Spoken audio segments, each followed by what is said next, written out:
여러분 안녕하십니까? 뉴스9 윤정호입니다. 이번 주 안에 법원이 내년도 의대 정원을 늘릴지 말지를 사실상 확정합니다. 가처분 신청이긴 하지만 이를 인용하면 현실적으로 내년도 증원은 힘들어집니다. 이 때문에 의사단체와 정부는 법원의 판단 근거를 놓고 팽팽한 기싸움과 여론전을 펼치고 있습니다. 국무총리는 오늘 의료계를 향해 재판을 방해하지 말라고 경고하고 의료계는 정부가 증원 근거를 제대로 내놓지 못했다고 총공세를 펴고 있습니다. 우리의 의료 미래에 중대한 전환점이 될 사안이라 보다 꼼꼼히 따져봐야 할 텐데 의대 정원 2,000명 증원에는 근거가 충분하다는 정부 입장을 최원영 기자가 먼저 전합니다. 정부가 법원에 제출한 자료를 의료계가 공개한 데 대해 한덕수 총리가 강한 유감을 나타냈습니다. 이는 여론전을 통해서 재판부를 압박하여 공정한 재판을 방해하려는 의도로밖에 볼 수 없습니다. 정부는 의료계를 향해 법원 결정 전까진 무분별한 자료 공개를 삼가라고 사실상 경고했습니다. 서울고등법원은 자료들을 토대로 이번 주 의대 증원 정책의 집행정지 여부를 결정할 예정인데 핵심 쟁점은 2,000명 증원의 근거입니다. 정부는 3개 보고서를 토대로 2,000명을 도출했다며 2035년 부족한 의사 수를 각각 9,654명, 1,650명, 1,816명으로 전망한 세 기관의 보고서를 소개했습니다. 모두 10,000명 안팎으로 의사 양성 기간 6년을 감안하면 증원은 매년 2,000명씩 5년간 진행돼야 한다고 설명했습니다. 이후 2,000명 증원안은 보건의료정책심의위원회 위원 다수의 찬성으로 통과됐다고 했습니다.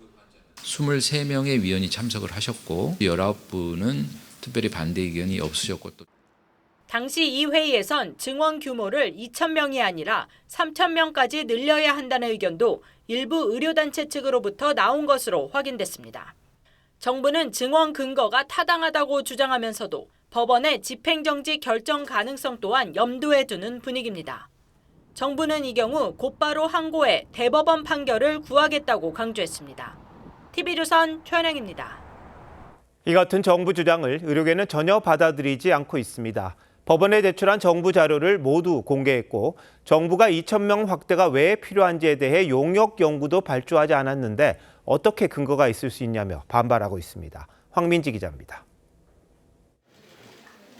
의사단체 3곳이 합동 기자회견을 열었습니다. 정부가 법원에 낸 49건 자료 어디에도 2,000명 증원 근거가 없다고 주장했습니다. 실제 자료에 검증을 하면서 저희들은 경악을 금치 못했습니다. 기존 보고서 3개를 인용한 주장 외에는 없었습니다. 의료계가 언급한 보고서 3곳 모두 2035년 10,000명 정도의 의사가 부족할 거라고 전망한 바 있습니다. 그럼에도 의료계는 정부가 증원과 관련한 새로운 연구 결과를 내놓지 않았다고 비판했습니다. 이 정책 결정을 하기 위해서 이 정부가 용역을 주고 그래서 나온 그런 보고서가 필요한 거 아니냐. 그런 거는 제출을 전혀 하지 못하고 있습니다. 또 2,000명 증원이 보건의료정책심의위원회 회의록에서만 언급된 점도 문제 삼았습니다. 2,000명을 정해놓고 회의는 요식 행위로 한 게 아니냐는 의혹을 제기한 겁니다. 2,000명이라는 숫자는 도대체 어디에서 나온 객관적인 근거에 기반한 숫자입니까? 국가의 중요한 대계는 주술의 영역이 아닙니다. 이번 주에 예정된 의대 증원 집행정지 항고심 결정을 앞두고 의료계가 정책 백지화를 목표로 증원 근거를 집중 겨냥하고 있다는 관측도 나옵니다. TV조선 황민지입니다. 이른바 라인 사태가 복잡해지고 있습니다. 한일 합작 기업의 지분 구조 문제가 야권의 반일 공세와 맞물려 정쟁화하자 대통령실이 공식 입장을 처음 내놨습니다. 어제 TV조선이 단독 보도해드린 대로 당사자인 네이버에 구체적인 입장을 요구했고 우리 기업에 대한 부당한 조치엔 단호히 대응하겠다고 했습니다. 황선영 기자입니다. 대통령실 성태윤 정책실장은 일본 정부의 지분 매각 요구로 불거진 라인 사태에 대해 우리 국민과 기업 이익이 최우선이란 원칙 아래 네이버의 추가 입장에 따른 단호하고 강력한 대응을 예고했습니다. 우리 기업의 의사에 조금이라도 반하는 부당한 조치에 대해서는 단호하고 강력하게 야권을 중심으로 한 반일 공세에도 강하게 선을 그었습니다. 반일을 조장하는 정치 프레임이 국익을 훼손하고 민주당은 그제 일본의 사이버 영토 침탈이라고 쓴 이재명 대표의 SNS 글을 시작으로 대일 굴종 외교와 매국 정부란 표현으로 대정부 비판을 이어왔습니다. 매국 정부, 매국 정당이라는 비판을 받게 될 것입니다. 독도를 찾아간 조국혁신당도 친일을 넘은 숭일 정권이라며 가세했습니다.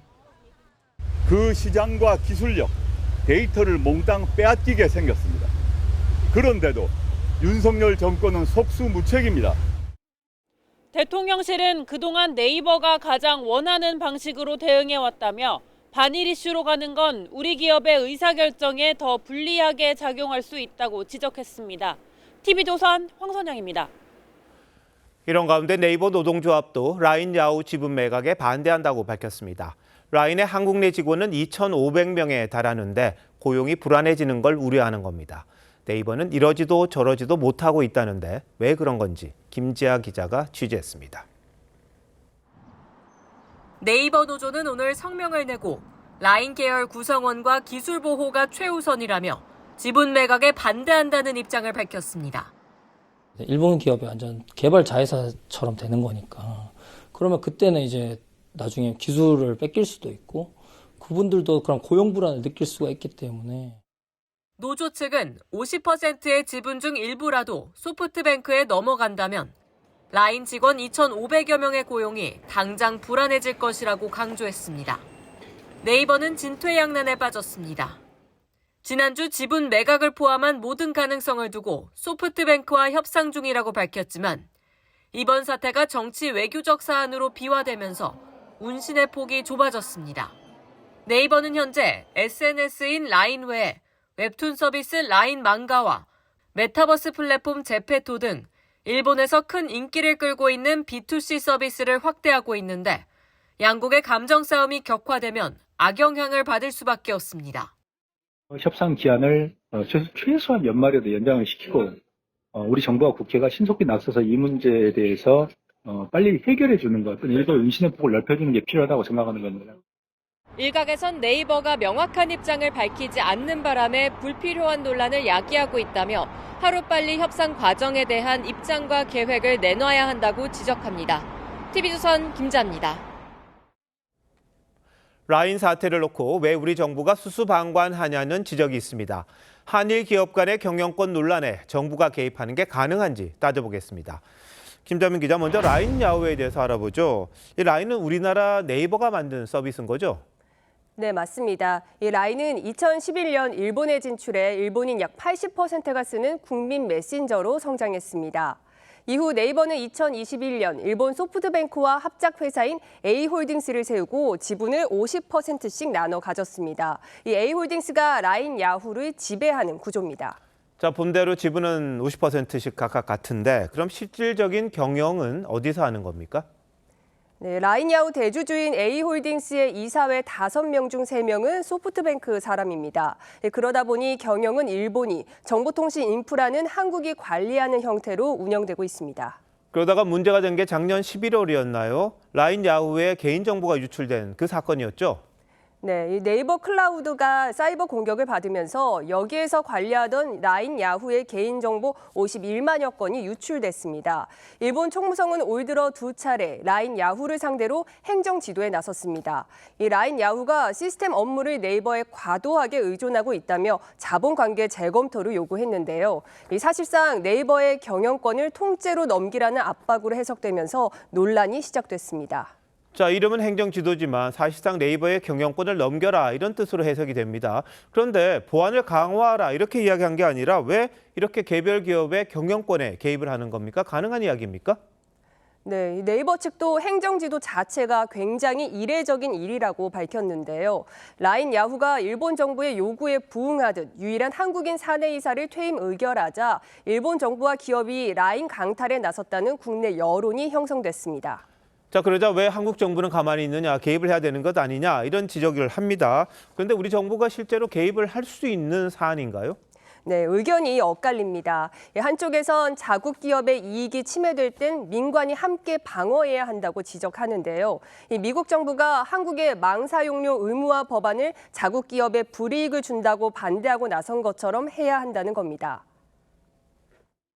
지배구조를 좀 개선하라고 유도를 했잖아요. 일본 정부가 지켜야 될 선을 우리나라가 확인시켜주는 그런 역할이라도 해야지 네이버가 지분 매각 협상을 하더라도 좀 더 유리한 위치에서 협상을 할 수 있을 거 아니에요.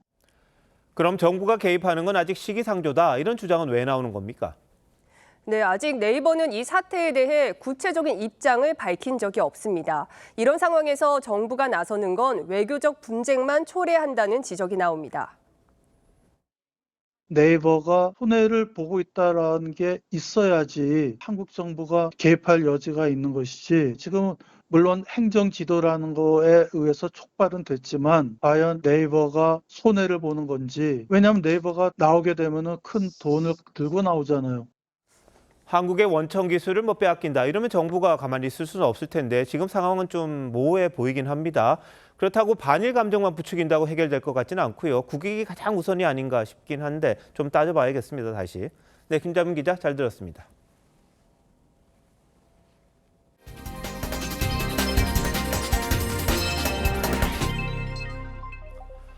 윤석열 대통령이 국민의힘 비대위원들과 저녁 식사를 함께했습니다. 윤 대통령이 여당 지도부와 식사 자리를 가진 건 약 100일 만입니다. 만찬에 앞서 오늘 공식 출범한 황우여 비대위는 첫 회의를 열고 국민의 마음과 신뢰를 얻는 걸 최우선 과제로 삼겠다고 했습니다. 조성호 기자입니다. 국민의힘 황우여 비대위는 출범 후 첫 회의에서 거대 야당과 맞서기 위해선 국민의 마음을 얻는 게 중요하다고 강조했습니다. 거대 야당에 맞서는 길은 국민의 마음을 얻고 또 국민의 신뢰와 지지를 얻는 것밖에 없습니다. 황우여 위원장은 대통령실과 정부에 민심을 제대로 전달하겠다고 했습니다. 대통령실과 정부에 있는 그대로 잘 반영토록 하여서 국정 운영 전반에 국민의 뜻이 스며들도록 하겠습니다. 윤석열 대통령은 새 비대위와 첫 만찬 회동을 했습니다. 윤 대통령이 여당 지도부를 공식 초청해 식사를 한 건 지난 1월 말 한동훈 전 비대위원장과의 오찬 이후 약 100일 만입니다. 국민의힘에선 황우여 위원장과 추경호 원내대표, 비대위원 4명을 비롯해 모두 10명이 참석했습니다. 윤 대통령은 총선에서 나타난 민심을 잘 새겨 국정 운영에 적극 반영하겠다고 했고, 황 위원장은 전당대회 등 당 현안을 차질 없이 챙기고 당정 협력을 강화하겠다고 했습니다.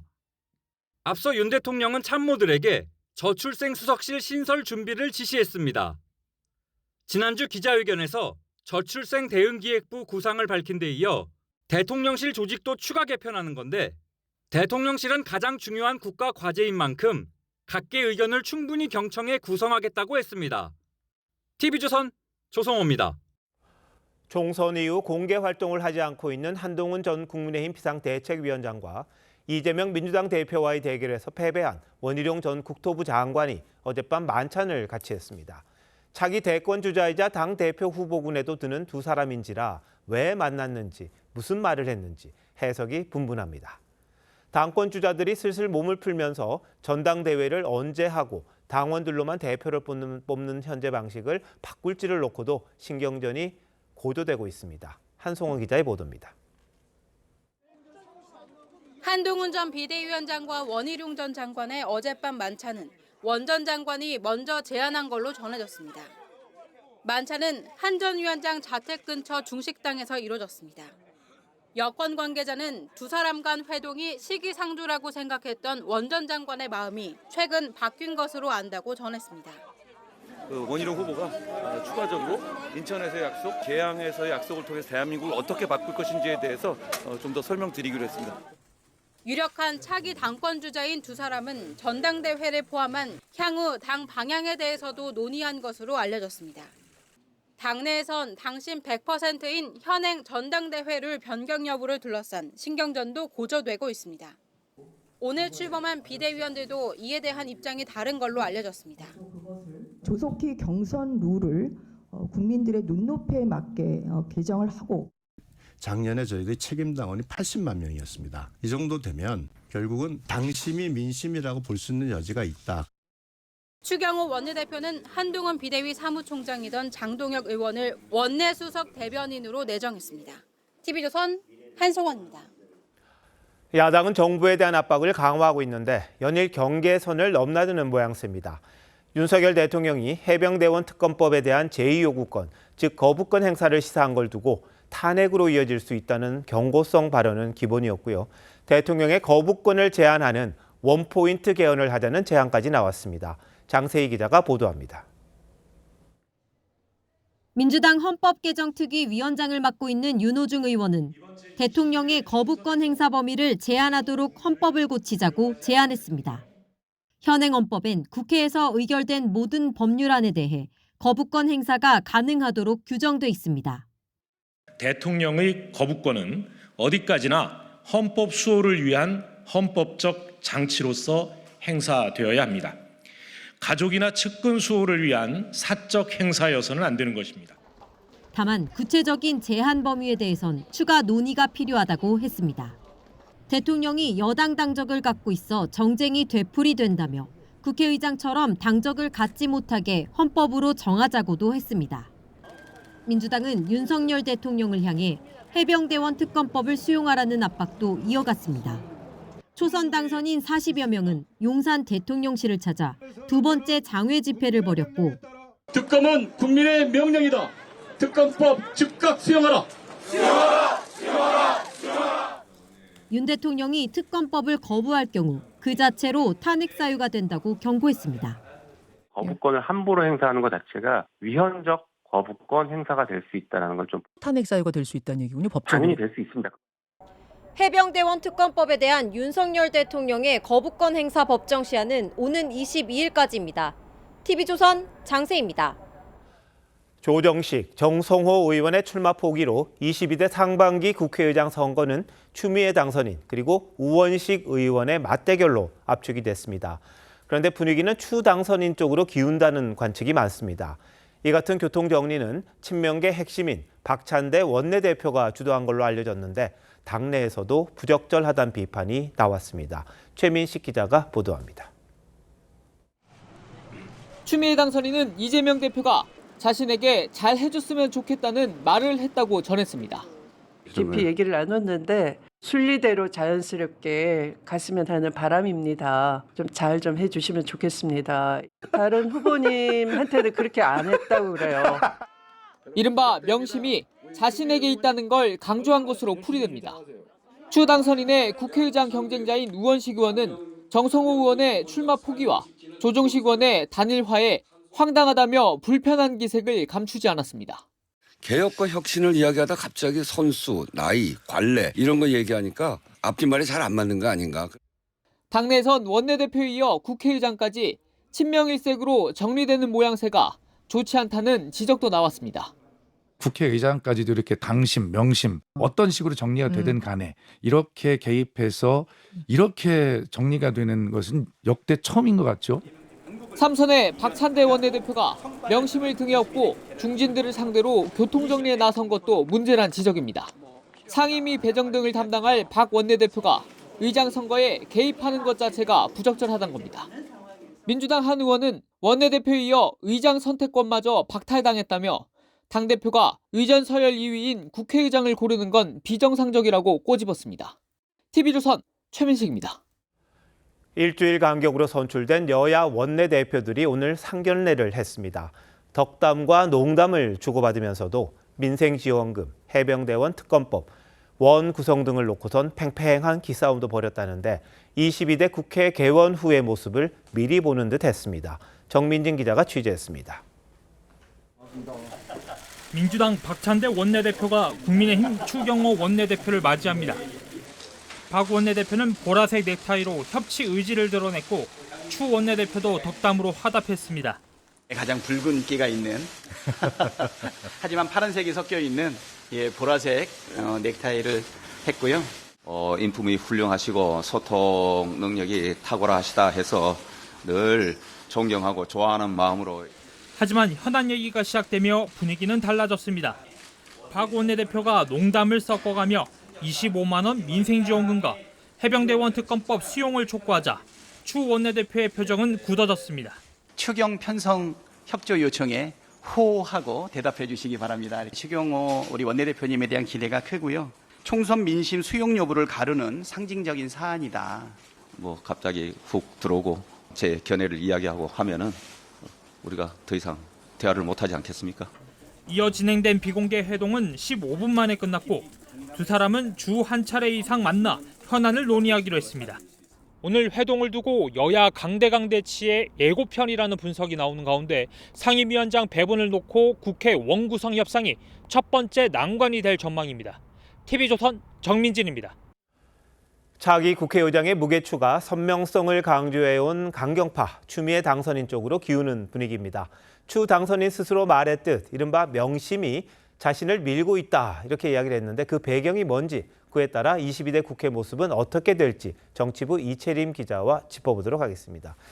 자, 이 기자 제가 명심이라는 표현을 썼잖아요. 그런데 확실히 이재명 대표의 의중이 담겨 있는 건가요? 일단 공식적으로는 민주당은 이재명 대표가 어떤 국회의장 선거에 영향을 주거나 입장을 낸 건 없다고 설명하고 있습니다. 또 우원식 의원이 완주 의사를 밝히고 있는 만큼 실제 국회의장으로 누가 선출된지는 더 두고 봐야 될 겁니다. 하지만 앞서도 전해드렸듯 이 찐명으로 꼽히는 박찬대 원내대표가 의장 후보 등록일 직전 조정식, 정성호 의원을 만난 이후에 두 사람이 잇따라 불출마 선언을 한 것으로 알려지면서 상식적으로 3선인 박 원내대표가 이 대표의 의중 없이 5선, 6선 중진들에게 불출마를 요청한다는 건 있을 수 없는 일이라는 게 당내 중론입니다. 자, 그럼 이재명 대표가 마음을 뒀다는 건데 왜 그러는 겁니까? 네, 당내 친명계 의원들의 설명을 종합해보면요. 이 본래에는 추미애 국회의장에 대한 부정적인 기류가 더 강했다고 합니다. 추 당선인의 좌충우돌 스타일이 당에 부담이 될 수도 있다는 이유에서였는데요. 하지만 강성 지지층들이 선명성을 앞세운 추 당선인의 추대를 강하게 요구하면서 이 대표로서도 이를 무시할 수 없었을 걸로 보입니다. 또 차기 대선을 노린 이 대표가 입법 성과를 내는데 강성 국회의장의 도움을 받을 수도 있을 거란 판단과 함께 그 과정에서 악역 이미지를 이 대표가 아닌 국회의장이 짊어지는 정치적 효과까지도 기대할 수 있을 거란 분석도 있습니다. 자, 뭐 다들 알다시피 추 당선인 윤석열 대통령과는 법무부 장관 시절 상당히 충돌을 했었잖아요. 네. 실제로 국회의장이 된다면 여야 간, 여권과 야권, 특히 대통령실과의 갈등 더 심해지지 않을까요?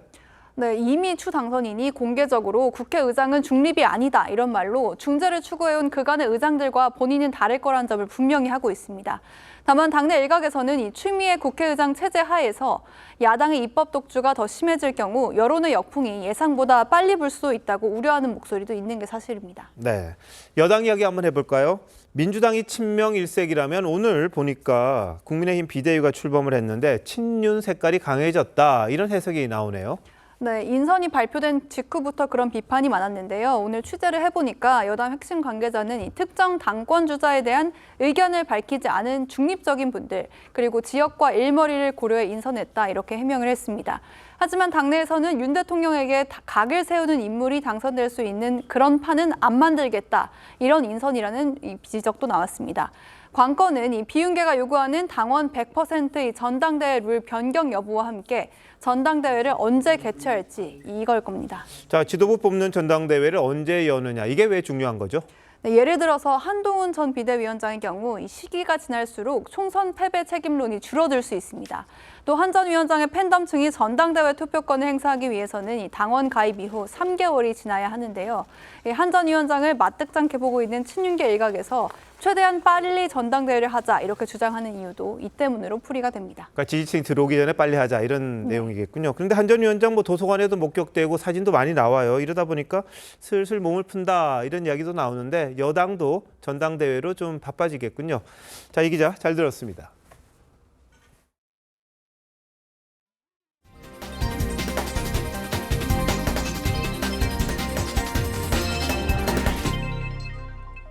검찰이 김건희 여사에게 명품을 건넨 최재형 목사를 피의자 신분으로 소환 조사했습니다. 주거 침입과 청탁금지법 위반 등의 혐의입니다. 최 목사는 공익 목적을 위한 잠입 취재였다고 주장했지만 이 원본 영상 등 검찰이 요청한 자료는 제출하지 않았습니다. 황병준 기자입니다. 명품 수수 논란의 핵심 당사자인 최재형 목사가 서울중앙지검에 출석합니다. 주거 침입과 청탁금지법 위반, 공무집행 방해 혐의로 고발된 피의자 신분입니다. 최 목사는 2022년 9월 김 여사에게 명품을 건네며 몰래 촬영한 행동에 대해 취재 목적이라고 주장했습니다. 언더커버 형식으로 김건희 여사를 취재했던 것입니다. 아무것도 받지 않았으면 아무 일도 일어나지 않습니다. 그러면서도 검찰이 요청한 원본 영상, 당시 상황을 기록한 수첩 등 근거 자료는 제출하지 않았습니다. 검찰은 최 목사를 상대로 명품을 건넨 이유와 윤석열 대통령 직무와 관련된 청탁은 없었는지 캐물었습니다. 청탁금지법은 공직자의 배우자가 1회 100만 원, 연 300만 원이 넘는 금품을 받는 걸 금지하고 있지만 배우자에 대한 처벌 조항은 없습니다. 검찰은 윤 대통령 부부를 청탁금지법 위반 등 혐의로 고발한 백은종 서울의 소리 대표를 오는 20일 소환 조사할 예정입니다. TV조선 황병준입니다. 법무부가 검찰 고위직 39명에 대한 인사를 단행했습니다. 김건희 여사 관련 수사를 지휘하는 서울중앙지검장과 중앙지검 차장검사도 교체됐습니다. 후임 중앙지검장엔 윤석열 검찰총장 시절 대변인이던 이창수 전주지검장이 임명됐습니다. 이재준 기자가 보도합니다. 전국 최대 검찰청인 서울중앙지검 신임 검사장에 이창수 전주지검장이 임명됐습니다. 윤석열 대통령의 검찰총장 시절 대검 대변인을 지내 윤석열이 입으로 불립니다. 장관님께서 말씀하시는 인사 원칙이 있으시고 또 총장님께서 생각하시는 인사 원칙에 대해서 그런 부분을 장관님께 잘 설명을 드렸습니다. 수원지검 성남지청장 시절 성남FC 사건으로 이재명 민주당 대표를 기소했고 지난해 9월 전주지검장 부임 이후 문재인 전 대통령 전 사위의 특혜 취업 의혹 수사를 지휘해 왔습니다. 2년 동안 서울중앙지검을 이끌었던 송경호 지검장은 부산고검장으로 승진했습니다. 서울중앙지검장 산하 차장검사들도 모두 교체됐습니다. 김건희 여사 명품 수수 논란 수사를 지휘하던 김창진 1차장 검사는 법무연수원 기획부장으로 도이치모터스 주가 조작 의혹 수사를 지휘한 고형곤 4차장 검사는 수원고검 차장검사로 각각 승진했습니다. 야당은 김 여사 수사를 막으려는 방탄 인사라고 비판했습니다. 대통령의 신복을 중앙지검장에 앉힌 것은 기어코 김건희 여사를 성역으로 만들라는 신호로밖에 볼 수 없습니다. 이원석 검찰총장은 인사 직후 내일까지였던 지방 일정을 취소하고 내일 대검찰청으로 출근하기로 했습니다. TV조선 이재중입니다.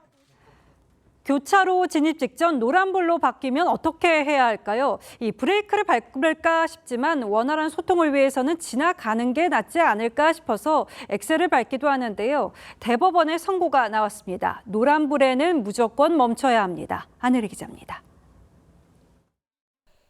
제한 속도 40km인 교차로입니다.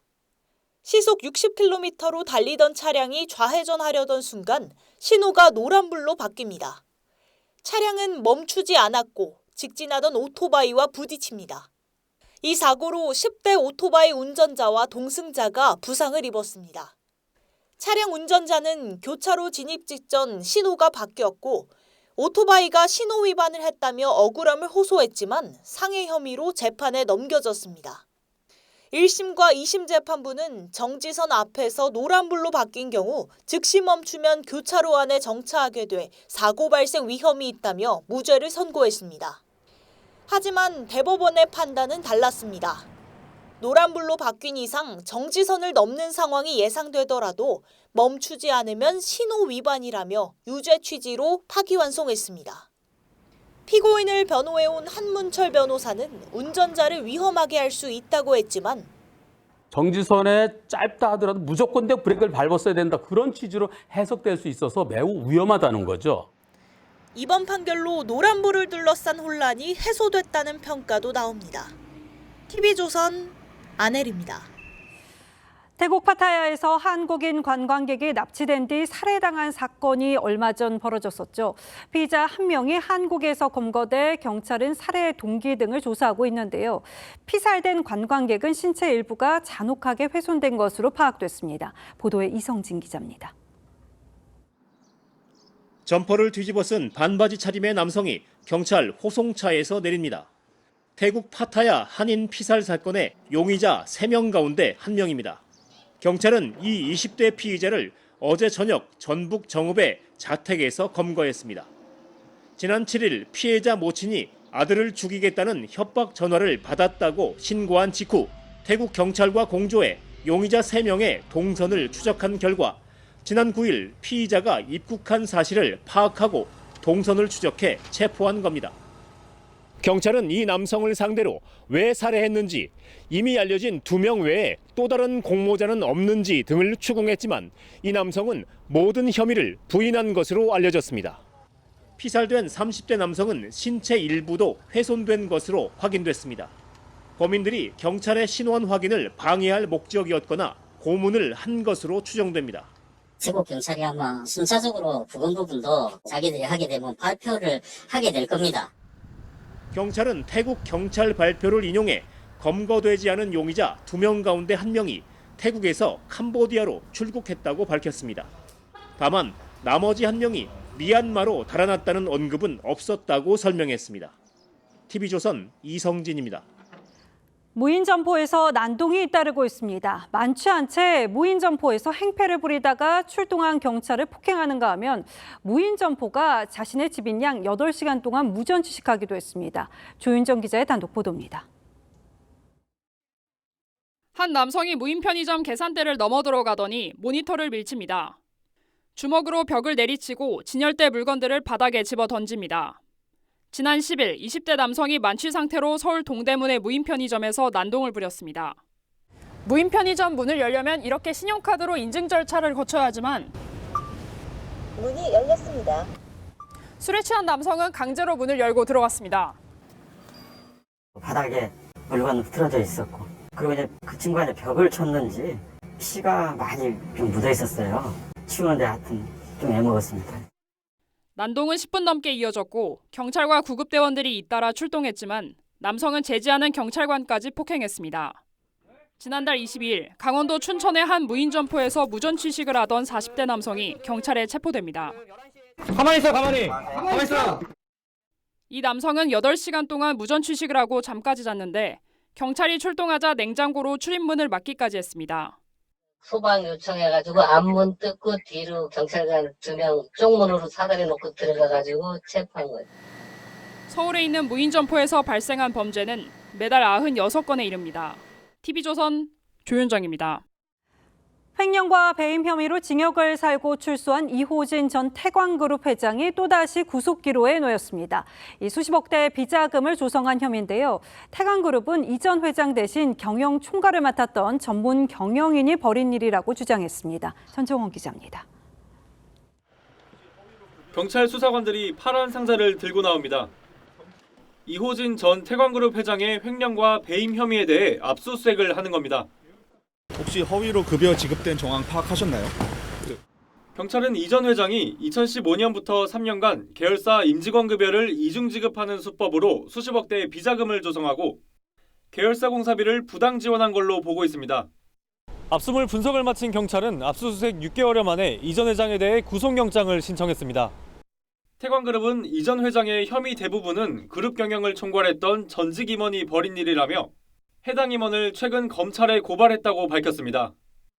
이 전 회장은 2011년 400억대의 회사 돈을 횡령한 혐의가 인정돼 징역 3년을 복역하고 만기 출소한 뒤 지난해 광복절에 특별 사면된 바 있습니다. 이 전 회장에 대한 구속영장 실질심사는 오는 16일 서울중앙지방법원에서 열립니다. TV조선 전정원입니다. 동네 빵집 500m 안에는 대기업 제과점을 열지 못하도록 제한하는 상생협약이 오는 8월 종료됩니다. 최근 원자재값 인상에 인건비까지 올라서 어려움을 겪고 있는 동네 빵집 업주들이 협약 연장을 요구하며 거리로 나섰습니다. 조덕현 기자가 빵집 사장님들의 얘기를 듣고 왔습니다. 23년째 주 6일 매일 10시간 넘게 빵 굽는 생활을 이어가고 있는 엄정현 대표. 고된 일은 참으면 되지만 치솟는 재료비와 인건비는 점점 더 감당하기가 힘듭니다. 이곳에서는 하루에 이 밀가루 4포대와 마가린 5박스를 쓰고 있는데요. 1년 전에 비해 밀가루는 7,000원, 마가린은 3,000원이 더 올라 하루면 43,000원, 한 달이면 130만 원가량의 재료비가 더 들어가고 있습니다. 특히 최근에는 프랜차이즈 빵집이 들어오진 않을까 하는 걱정에 잠을 설칩니다. 30년 전에 바로 앞에 오픈을 해서 저가 3년 만에 보증금까지 다 날려서 다 망한 적이 있습니다. 치고 들어오면 더 그때는 우리가 골목 제과점이 살아남을 수가 없을 것 같습니다. 지난 2019년 체결된 상생협약이 오는 8월 종료되기 때문입니다. 동네 빵집 반경 500m 이내에는 대기업 빵집 출점을 제한하는 내용입니다. 상생협약 연장을 요구하며 거리로 나선 동네 빵집 업주들은 단팥빵 4,000개를 나눠주며 시민들의 관심을 호소했습니다. 시장 경기가 안 좋아서 동네 빵집은 굉장히 어려워서 지금 아주 고사 직전에 와 있습니다. 굉장히 저희는 절실합니다. 많이 좀 도와주십시오. 동반성장위원회는 이달 말 협약 연장에 대한 협의에 착수할 예정이지만 주요 대기업 제빵업체들은 별다른 입장 없이 침묵하고 있습니다. TV조선 조덕현입니다. 정부가 부동산 피해 포발 경제 위기설 차단에 나섭니다. 투트랙으로 대책이 진행됩니다. 정상사업장은 시중은행과 보험사를 통해서 신규 자금 5조 원을 투입하고 7조 원에 이를 것으로 보이는 부실 사업장은 경매에 넘기기로 했습니다. 윤태용 기자입니다. 대규모 업무 시설이 들어설 서울 성수동 공사 현장입니다. 시공사인 태영건설의 워크하우스로 공사가 중단됐지만 정부가 사업성이 있다고 판단해 600억 원을 투입했습니다. 정부는 이처럼 사업성이 충분한 사업장에는 차질 없이 자금을 공급해 정상화를 돕겠다는 계획입니다. 상대적으로 여력이 있는 시중은행과 보험사 10곳이 최대 5조 원을 긴급 수혈할 예정입니다. 약도 좀 먹고 운동도 좀 하고 해서 만성 질병으로나 악성 질병으로 가자는 거를 이제 막자는 게 핵심이거든요. 반대로 사업성이 없는 부실 사업장은 빠르게 속아냅니다. 이를 위해 PF 사업장 등급을 3단계에서 4단계로 세분화하고 대출 만기를 최소 3차례 연기한 사업장은 자율적인 매각을 유도하거나 경공매로 넘길 예정입니다. 정부는 경공매로 넘어갈 현장은 전체 부동산 PF의 2에서 3%인 7조 원에 이를 것으로 보고 있습니다. 사업성 부족 대상 사업장은 대부분 브릿지론 및 토담대 사업장으로 건설사의 부담은 그리 크지 않을 것으로 판단되며 부동산 업계에서는 정부의 대책으로 충격이 불가피하고 5조 원 수혈도 턱없이 부족하다는 지적이 나옵니다. TV조선 윤태윤입니다. 코로나 종식 이후 북한이 외국인 관광객 유치에 적극적으로 나서기 시작했습니다. 도로도 정비하고 홍보도 열심인데 정작 외국인들이 가장 관심을 가진 판문점과 개성 지역은 관광을 차단했다고 합니다. 무슨 일인지 김충영 기자가 보도합니다. 북측 판문점을 찾은 외국인 관광객들이 긴장된 표정으로 북한 군인의 설명에 귀를 기울입니다. 남쪽이 아닌 북쪽에서 바라보는 이색적인 판문점 풍경은 인기 관광 상품입니다. 북한은 올해 초부터 러시아를 비롯한 여러 나라에서 관광객을 적극적으로 유치하고 있는데 최근 영국의 한 북한 관광 전문 업체는 북측으로부터 판문점과 개성 지역을 외국 관광객들에게 당분간 차단한다는 소식을 들었다고 전했습니다. 북한에 억류된 뒤 사망한 오토 원비어가 이용했던 여행사로 이 업체는 통일에 대한 정책 변화로 차단 조치가 이뤄진 것이라고 분석했습니다. 최근 두 국가 체제를 선언하고 통일 지우개에 나선 북한이 통일이나 분단이 떠오를 관광 상품까지 없애려 하는 거란 분석도 나옵니다. 이 교전 관계로 전환을 했기 때문에 이 민감한 분야에 대해서는 관광 영역에서 제한을 하는 모습을 보이고 있다고 볼 수가 있어요. 경의선 도로에 지뢰를 매설하고 비무장지대 초소 복원까지 바친 북한이 보안 조치를 하고 있다는 관측도 있습니다. 정보당국은 이와 관련해 언급할 만한 내용이 없다고 했습니다. TV조선 김충영입니다. 김정은 위원장이 신형 방사포 이동 차량을 운전하고 저격용 소총을 쏘는 모습을 공개했습니다. 백발백중인 관역 사진도 내놓았는데 우상화와 무기 판매 효과를 노린 것으로 보입니다. 이태영 기자의 보도입니다. 북한 김정은 위원장이 한쪽 눈을 질끈 감고 조준경을 노려봅니다. 군수공장을 시찰하다 저격수용 소총을 들고 직접 사격에 나선 겁니다. 새로 개발한 저격수 보총에 커다란 관심을 표시하시면서 북한 매체들은 총알 5발이 모두 10점 만점에 명중한 표적을 공개했는데 북한 교과서엔 3살 때 총을 쏘고 운전을 시작한 김정은이 8살엔 비포장기를 질주하고 9살 땐 백발백중했다는 우상화 내용도 실려 있습니다. 총을 쏘고 자동차를 운전하고 이렇게 했다고 하는데 말로만 하는 것이 아니라 이번에는 영상으로 실제로 보여주는 그런 측면도 있죠. 김정은이 직접 운전대를 잡은 건 서울을 겨냥한 신형 240mm 방사포 이동 차량입니다. 최근 탱크를 직접 모는 모습을 공개한 데 이어 러시아를 비롯한 무기 거래국들을 향해 적극적인 홍보에 나선 거란 분석이 나옵니다. 관계기관과 함께 북한의 무기 생산 과정 등을 면밀하게 주시하고 있습니다. 이에 맞서 우리 군은 동해상에서 실시한 육해공 합동 실사격 훈련을 공개했습니다. 광개토 대왕함을 비롯한 해군 함정 10여 척과 육군 공격 헬기, KF-16 전투기까지 참가했는데 국내 기술로 개발한 3가지 유도탄, 해군과 해룡, 해성1 등 모두 목표에 명중했습니다. TV조선 이태형입니다. 캐나다는 봄철이면 산불 비상이 걸리는데요. 지난해와 같은 위치에서 또 대형 산불이 발생했습니다. 여의도의 30배가 넘는 면적이 잿더미가 됐습니다. 주민 수천 명이 대피했고 대기 경보까지 발령됐습니다. 서영일 기자가 보도합니다. 새빨간 화염이 치솟고 연기는 하늘을 덮었습니다. 꺼질 기미가 보이지 않는 산불로 하늘은 잿빛으로 변했습니다. 현지 시간 10일 캐나다 서부에 100건 넘게 발생한 산불이 여전히 잡히지 않고 있습니다. 불은 강풍에 나무가 송전선 위로 쓰러지면서 시작된 것으로 보입니다.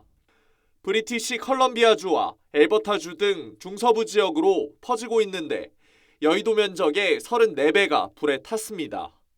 We know from the forecasts that in western and northern Canada, because a dry winter, because of some of the challenges that are going to be faced, it is likely to be a very bad forest fire season. 피해가 심한 포트넬슨과 인근 주민 3,500명에게는 대피령이 내려졌고 종합병원도 문을 닫았습니다. 산불로 인한 연기도 문제입니다. 국경을 넘어 미국 미네소타주까지 퍼지면서 대기질이 악화하고 있습니다. 캐나다는 지난해도 6천 건이 넘는 역대 최악의 산불로 큰 피해를 입었습니다. 캐나다 정부는 의용 소방대원 혜택을 늘리면서 소방 역량 강화를 위해 80만 달러를 추가 투입하겠다고 밝혔습니다. TV조선 서영일입니다. 저위도인 중국 만리장성에서 오로라가 관측됐습니다. 수십 년 만에 발생한 강력한 태양 폭풍의 여파로 분석되는데요. 중국인들은 이게 길조인지 흉조인지 따지기도 했습니다. 우리나라 강원도 화천에서도 희미하게 오로라가 관측됐습니다. 김주영 기자입니다. 베이징 만리장성 위로 붉은 빛의 오로라가 향연을 이룹니다. 현지 시간 11일 밤부터 다음 날 아침까지 중국 중북부에서 관측된 겁니다. 我就专门从乌鲁木齐赶过来，我是第一次见到极光，很绚丽，很梦幻，非常好看。 보통 북극이나 남극처럼 고위도에서 오로라가 관측되는데 이번 사례는 흔한 현상은 아닙니다. 21년 만에 큰 태양 폭발로 가장 강력한 등급의 지자기 폭풍이 일며 저위도 지역에서도 오로라가 발생한 겁니다. 중국인들이 가장 좋아하는 붉은색을 띤 오로라 현상에 상서로운 길조로 생각하는 여론이 커지기도 했습니다. 반면 태양 폭풍 영향으로 불면증 등 신체 영향이 생겼다는 루머가 번져 당국이 진화에 나서기도 했습니다. 연구 결과 인체에 미치는 영향은 확인된 바가 없고 통신과 전력 시스템에 영향을 미칠 가능성은 크다고 합니다. Magnetic field starts moving, and that movement will induce currents on long conductors like power lines and train tracks and pipelines. 어제 새벽 우리나라 강원도 화천에서도 희미하게 오로라가 포착됐습니다. 국내 오로라가 관측된 건 5단계 지자기 폭풍이 일어났던 지난 2003년 이후 처음입니다. TV조선 김주영입니다.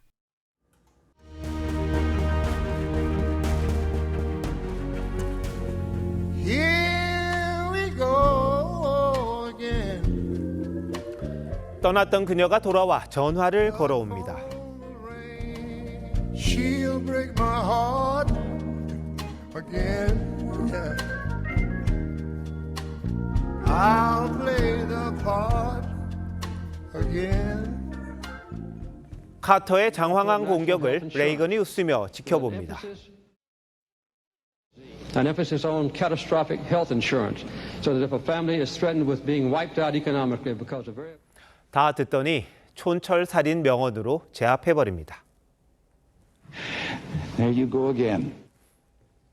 그래서 광고업계는 상품을 등장시키지 않는 기법을 쓰곤 합니다. 끝까지 보게 만드는 미끼 광고죠. 민주당이 전 국민 25만 원 지원 법안을 새 국회 1호법으로 내세웠습니다. 특별법을 만들어 예산을 강제로 집행시키겠답니다. 구체적으로 이재명 대표는 처분적 법률을 활용하자고 했습니다. 국민적 공감과 사회적 동의를 바탕으로 한 예외적인 법입니다. 전두환 은닉재산 추징법, 최순실 부정재산 환수법, 그런 게 이런 경우였죠. 25만 원 지원도 그렇게 시급하고 중대한 사안인가요? 돈을 주겠다는데 안 받겠다는 국민도 이렇게 많습니다. 도움이 절실한 분들에게 지원을 집중하라는 뜻이겠죠.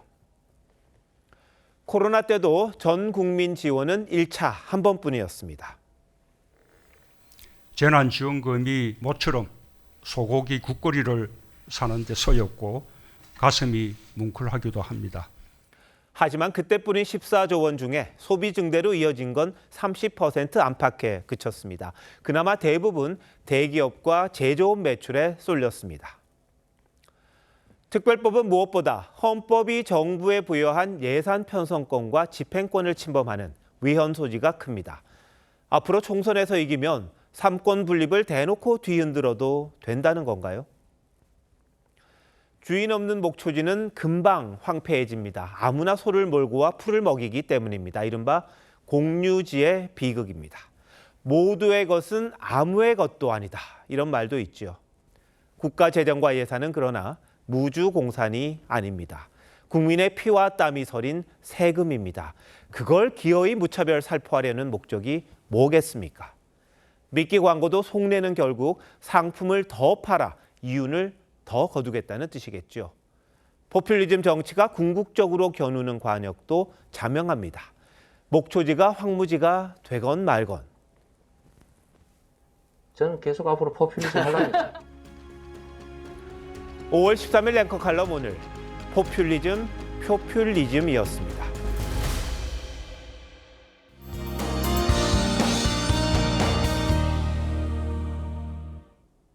하루 만에 파란 하늘을 되찾았습니다. 내일도 먼지 걱정 없이 쾌청한 봄 날씨가 펼쳐지겠습니다. 한낮에 서울이 25도로 오늘과 비슷하겠고요. 대구는 28도까지 올라 오늘보다 더 덥겠습니다.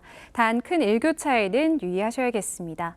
강원 동해안에는 건조주의보가 발효 중인데요. 그 밖에 동쪽 지역도 차츰 건조해지겠고 내일 강원 산지는 초속 20m 이상으로 바람이 매우 강하겠습니다. 불조심하셔야겠습니다. 내일 아침까지 내륙에 안개가 끼겠고 한낮에는 자외선이 강하겠습니다. 내일 아침 최저기온은 서울과 창원이 13도로 오늘과 비슷하겠습니다. 낮 기온은 강릉이 28도, 대전과 전주, 광주가 26도까지 오르겠습니다. 석가탄신일인 모레는 중부와 경북을 중심으로 요란한 비가 내리겠고요. 강원 산지는 비가 눈으로 바뀌어 내릴 수 있겠습니다. 또 바람도 강하게 불며 날도 쌀쌀해지겠습니다. 날씨였습니다. 5월 13일 월요일 뉴스9 마칩니다. 시청해주신 여러분 고맙습니다.